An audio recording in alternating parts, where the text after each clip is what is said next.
Pred letom in pol v Slovenski Bistrici prerivanje v pitje, posredovati je morala celo policija.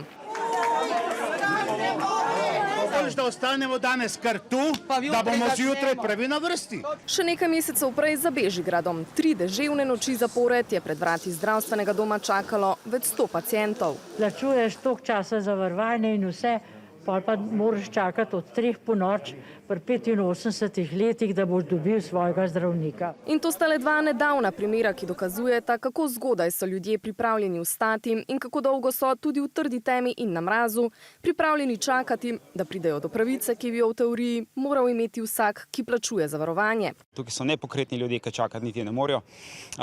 Tukaj so ljudje, ki nimajo svojca, da bi čakal za njih.